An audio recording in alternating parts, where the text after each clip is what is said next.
Welcome to today's practical on mind chemistry. We begin with this beaker of murky liquid filled with floating particles. This represents the ordinary, untrained mind, clouded by mental impurities such as greed, hatred, and delusion. Like a suspension in chemistry, these defilements do not dissolve.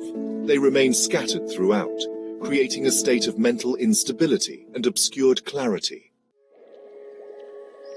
Now observe as a stimulus is introduced. Suddenly, the mixture reacts with heat and bubbling.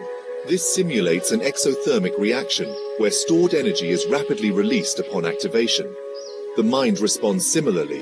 When provoked, emotions like anger or craving ignite, boiling over and disturbing equilibrium.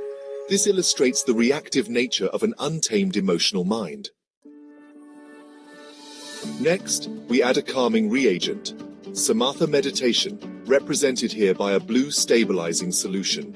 Watch as the suspended impurities begin to settle at the bottom, a classic precipitation reaction. The liquid clears, and the mind enters a state of stillness. This tranquil state is known as dhyana, jhana in Pali, a progressive concentration of mind. There are 4 dhyana states, each deeper and more stable than the last, just like precipitate becoming denser and more compact with each stage. However, this is not permanent purification. The defilements have only settled, they are not eliminated. Now we apply an external influence, a stir or even a slight temperature change, much like natural environmental shifts.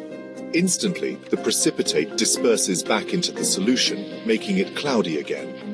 This represents contact with the external world, sensory input, social interaction, or emotional disturbances, which easily re-agitate the defilements. Just as precipitates can redissolve under certain conditions, so too can a temporarily calm mind lose its clarity. This demonstrates that samatha alone cannot guarantee lasting purity. Now, we introduce a powerful and transformative element, Vipassanā meditation, symbolized here by a focused antimatter beam. In physics, when antimatter meets matter, both are annihilated in a flash of pure energy, leaving nothing behind. Vipassana works in a similar way. It doesn't merely suppress or settle defilements, it destroys them at their root, permanently. Invented by the Buddha, Vipassanā is unique to Buddhism. It is not calming, but penetrative insight into the true nature of reality, impermanence, suffering, and non-self.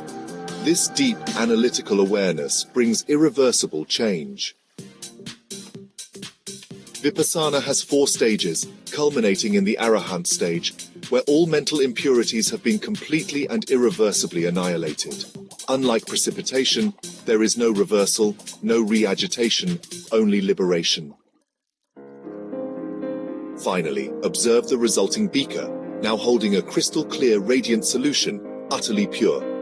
This symbolizes the mind of an arahant, free from greed, hatred, and delusion. Like ultra-pure water, this state reflects perfect clarity, peace, and unshakable freedom.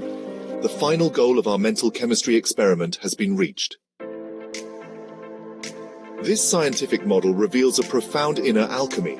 Samatha acts like a precipitating agent, temporarily settling the defilements and producing calm through deep concentration, or dhyana. Vipassana, unique to Buddhism and discovered by the Buddha, functions like antimatter, not just calming but completely annihilating the roots of suffering. Through these 2 complementary processes, the mind transitions from a turbulent suspension to a state of irreversible purity. Meditation, then, is not merely spiritual. It is a disciplined and precise experiment in mental transformation, with liberation as its final reaction product.